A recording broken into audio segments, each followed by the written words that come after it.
Friends, I'm sure your patience is running out with so many sessions happening, so I promise to keep it short and sweet.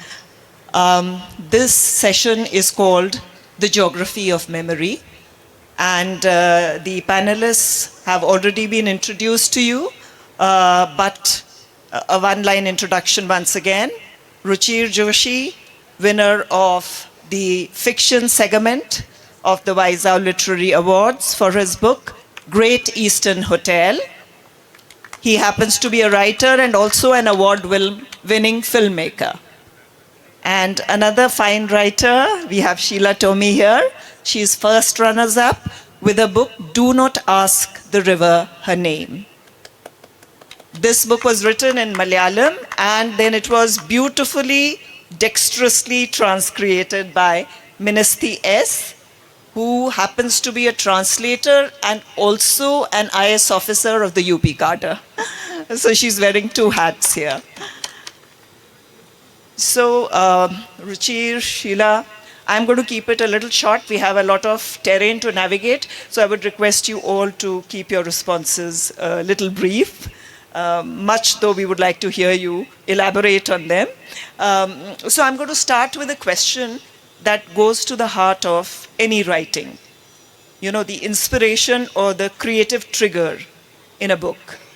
Let me start with you first, Ruchir. Now, your book is set in the Calcutta of 1940s.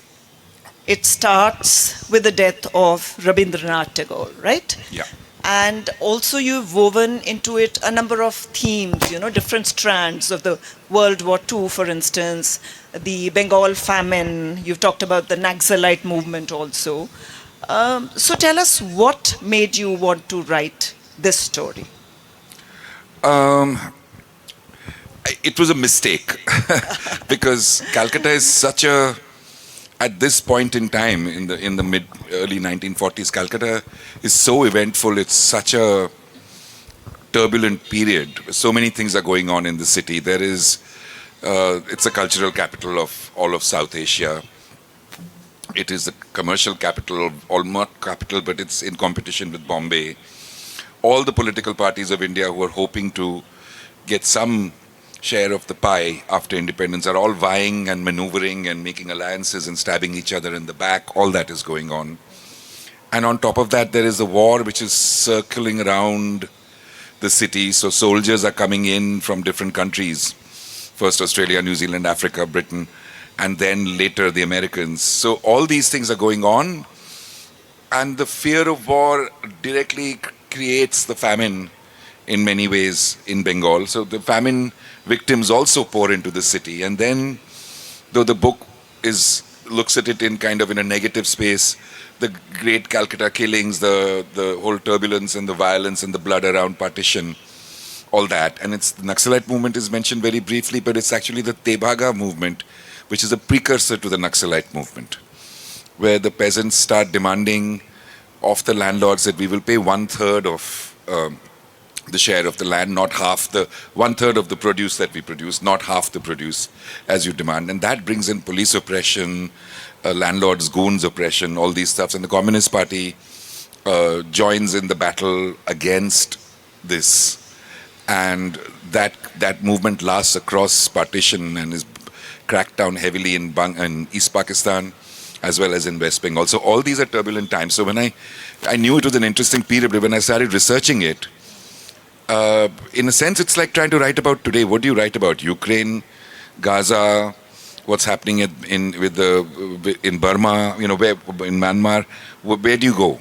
But all that is contained in one city. So it was a mistake, but it was a very interesting mistake because I learned a lot. I'm still learning. People are still coming to me saying you didn't include this or this happened. And in that, to try and find a fiction story for 4 characters was a real challenge. But I was happy I took it on. It was a very compelling mistake, I must say, although it ran into 900 pages, your book? 899 pages. Yes, absolutely. But very compelling, 899 pages. Thank you. So, Sheela, now, what about you? Now, your story moves beyond national boundaries. you go from Wayanad to Riyadh, then you go to Dubai, then you go to Nazareth also, right? So what made you want to write the story of Indian immigrants in Middle East? That is one part of it. And then also talk about the Arab-Israeli conflict and also the Palestinian problem. That's a huge canvas to be writing on, right? Yeah. First of all, thank you, the Vice Owl, for having me here. It's a very prestigious occasion, and I should thank Ministhy. Because of her, I am here today. Because this beautiful lady translated the work which I have written in Malayalam. That's why it was read widely in India. And finally, I am here with you. Thank you, Ministry. And, I am coming from Kerala, the south end of India, exactly from Wayanad, the northern part of Kerala, which was a green paradise once upon a time. And my first novel, my debut novel was based on, a story which is developed at the backdrop of Wayanad. But while I was thinking of writing a second novel, that time I was working in the Middle East. And, for 2 decades I have been working in the Middle East. And I have been working with so many, people from so many cultures, people coming from different countries like Jordan, Palestine, Syria, Lebanon, and Egypt. And, I was trying to write a story of a woman traveled from Kerala. She traveled across the sea in search of a job to support her family. That is my protagonist, Ruth. And, during my stay abroad, I have seen thousands of Indian women striving hard to support their family. They are going through lot of trials and tribulations, and they are picturized as, victims in the mainstream media. But actually, from my experience, I knew that they are not victims, they are victors. Yeah, because, they are accepting these struggles, these challenges for their families, for their society, for our country. And I wanted to, recognize their contributions, this unrepresented, contributions of the womanhood. That's why I started writing about a nurse who traveled across, the sea, and she traveled to Dubai, she traveled to Saudi, and finally she reached, Israel, Nazareth. And that time, one of my colleague, one of my friend, Palestinian friend, told me about her childhood, the pathetic childhood, the miserable childhood. We cannot even dream of the struggles which she has undergone.